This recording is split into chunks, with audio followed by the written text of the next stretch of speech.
sharing my story, right? I think that that kind of gets us at a place of commonality, right? And we kind of get to know each other a little bit. So I was born in Brazil. I am a black Brazilian. You don't really see that many black Brazilians around here because historically we are the poorest.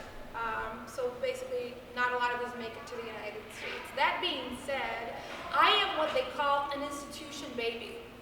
What does that mean? That means that my existence in this country and outside of it has always been associated with an institution. But Pauline, what do you mean by institution baby? That's crazy. I know, it is as crazy as it sounds. When I talk about institutions, I talk about, your family, I talk about the government, the economy, but today, in particular, we'll talk about school, right, and universities, because like I said, I am a diversity and inclusion professional, so when I say institution today, we'll be talking about universities. And I say that because to me, language is power, so we have to break that down from the very beginning, right? That's how we include everyone in the conversation. And I like to call this a conversation too. Why? Because without you, who are here with me today, those of you who are watching, this can't happen, and if we're all interested in change, and the theme of this particular conference is the courage to persist, we need to learn what the courage to persist is together. So that is why I framed this right here as a dialogue and conversation. Very well. Now, so the concept that I want to talk about today, as you know, is right up there. It sounds very fancy and all. It's this thing called pedagogy. Is that something that you eat? Is that something that's like mythical? Is that something that you purchase on Amazon? Not really. Pedagogy is, in this country, I learned that pedagogy is something that's really fancy and inaccessible, and it's something that folks, at higher level of universities talk about a lot profusely, but I told you I'm from Brazil, right? Pedagogy is actually something very simple. And in Brazil, where I come from, pedagogy is understood as teaching and learning. It's just that simple. So when someone throws around a big word like pedagogy, they're just really talking about teaching and learning. And that's that, right? So just say teaching and learning. So why, do folks, use the word pedagogy? Well, because I think that's one word that kind of encompasses, teaching and learning and the many processes that go into that. So, but Pauline, why is pedagogy important to me? Why do I need to know that? Because, well, I told you that today we'll be focusing on institutions and universities, right? And that's the kind of learning we'll be talking about here. However, teaching and learning is for everyone at all times. You hop on a bus in this country, and there's so many different kinds of passages. You're trying to navigate the bus, you're hopping on, that is also learning, right? So the assumption when I use pedagogy here is that we're all learners. So it matters because it's not just my story with pedagogy and teaching and learning. It's also your story. It's really everyone's story, and the stories of those of you who are watching us today as well. So that is why pedagogy as a concept matters, not just today, but in our daily lives to kind of understand, right? Anyway, so now that we framed that, and I told you why you should care, right? And why is it that you're part of this conversation, and you should be, we'll talk about how is it that institutions have been using pedagogy, and how I learned about it. So, when I was a girl, I'm still a girl. Eternally a girl. When I was a younger girl back in Brazil, I went to this thing called Paulo Freire High School. What do you mean Paulo Freire? Come on, Pauline, it's too early for me throwing around those terms in different languages. But I went to a high school back in Brazil that really centered my experience as a black Brazilian student. I don't think that's the norm. I think that's the exception. And in order to support black and brown folks, I believe that should be the norm, right? So for example, to give you an example, I went to what they call a teacher's training high school. That meant that I worked a lot for really long hours. By the time of high school, I already had an associate's degree and sort of like a license to teach, elementary school back in Brazil. So between ages 16 and 19, I was as busy as you can possibly imagine. But here's the fun story I want to share with you today about that time of my life that connects our talk. One time, my class and I, we made this t-shirt. We were graduating that year. We're very happy. We were, teachers by then. So we made the shirts. We're all walking into school. Brazil school starts at 7 in the morning. We got to the gate of the school. The principal did not like the t-shirt that we made. So she decided we were not going to be allowed into the school. So that day was a very interesting day because we had a task. It was a very important day. And we're all, banned from entering the school. An institution that should be centering our experiences, right? That historically had not been centering our experience. So we got to the gate, we get there, look to the right, we can't get in. By the time it was 8 o'clock, one of our teachers, she was coming, to teach second period, saw us at the gate of the school, and she said, "Why are y'all there? Like, why are you all like collectively skipping class? Is that like what the seniors are doing this year? Is that the cool thing to do? I don't know what y'all do this year, And we're like, no, we're just not allowed in. The principal would not allow us in. She said, okay, that being said, Miss Pauline, Miss Maria, Miss so-and-so, pull your notebook and your books, open that on page 17. We're having class out here in the streets. We're having class out here in the square because this is my way as a teacher of showing you that pedagogy, teaching and learning has really no boundaries. Therefore, as a black and brown student, it should be about you, and it should really be about your process as well. You should not be depending on an institution in order to have access to teaching and learning. And that really gave me goosebumps.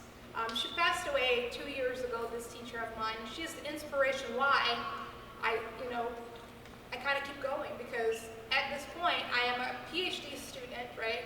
And I think that I faced various barriers as a person of color going through an institution.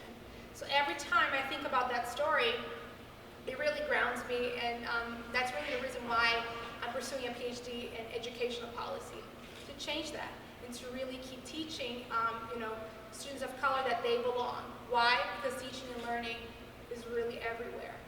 Now, back to that guy that I told you about, Paulo Freire. Paulo Freire was a scholar, he was a philosopher, but he was also someone really important that gave us this thing that we call critical thinking, right? And now you see that across pretty much any class. You walk into a classroom in a college, it's like, critical thinking is an element of this class. Paulo Freire was the one to initially label that concept because, academics, I know the truth. Academics like to say they invent things, but I don't believe that. I believe academics simply have the chance to label concepts, right? So Paulo Freire himself labeled, a concept as critical thinking, and that started when he was able to teach hundreds of rural workers in Brazil how to read and write in only 45 days by using words and concepts that were familiar to them. And really understanding the fact that folks walk into the classroom, folks who walked into that space, you have a lot to contribute to the conversation. We should really be centering the learning, we should really be centering the learning on those folks who are the most interested, right? The folks who are walking into the classroom. So Paulo Freire was the one who kind of, labeled that. Students have contributions, learning should be dialogue, and this, that, and the third.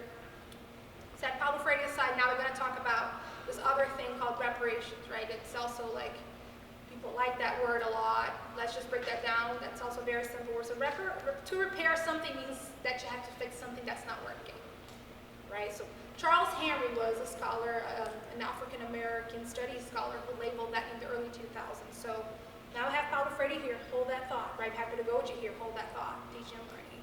And then you also have now reparations. So we really need to repair an educational system that has not been working for black and brown students. So as institutions, to get to the point of this conversation is, as institutions, once you understand that, teaching and learning should be about students, and then you understand that black and brown students, education needs to be repaired because institutions were not originally meant for them, for us. We put that together, we can have a really powerful combination, okay? So once you realize you have to prepare that system, as institutions, okay, and institutions tend to think that we know everything. Me as a representative of an institution today, not as a student who grew up in Brazil. We get to this thing that I call the $1 million question. which is, I'll tell you in a second, but before that, I think institutions need to really pause and humble themselves and understand that institutions really don't know everything. We're not the center of the universe. You know, each and every single one of you sitting here in front of me, you bring your own universe into this space, into this institution, okay? So you bring a lot, so I need to consider you. So as an institution, I cannot assume I know everything. So once I pause as an institution, I realize I don't know much without you, and I need you in order to, make this process happen. I take 10 seats, 50 deep breaths, humble myself, and I finally get to the million-dollar question, which is, person sitting in front of me, person watching me, how can I support you? How can I support you really is the million-dollar question institutions need to ask in order to address and improve education for Black and brown folks in this country and all over the world. Once you ask that question, that sounds, oh, it's so simple, Pauline. Well, if that was that simple, why isn't it that education is equal for everybody? So once you ask that question, how can I support you? Then, as an institution, you go ahead and effectively, you partner up with, Black and brown students, right, that you have access to.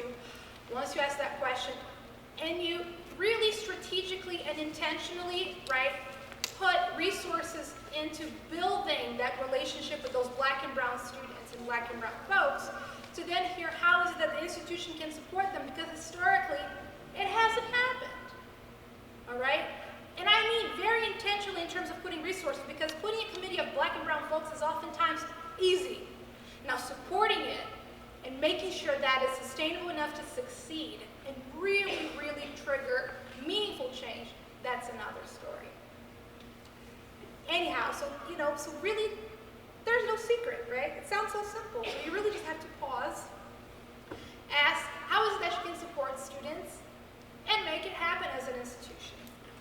Again, today we talked about a few different things. We talked about my story, we talked about our collective stories, and we talked about pedagogy and how pedagogy, teaching and learning, that understanding can be instrumental in supporting reparations in schools and educational institutions. And then we got to the million-dollar question, which is, how can I support you? That, to me, is what I call pedagogy of action. It's not easy. It's not simple. It's not going to happen overnight. Again, same way I need you to make this conversation happen. Institutions need you and Black and brown students to really, really, really get to the change who have been fighting for so long. Anyway, this TEDx talk is dedicated to my grandmother, Pauline Batista, who left this world without having access to education because she felt ashamed because of her background. Thank you so much for being here with me today. Again, my name is Pauline Batista, and this was my TEDx talk. Thank you.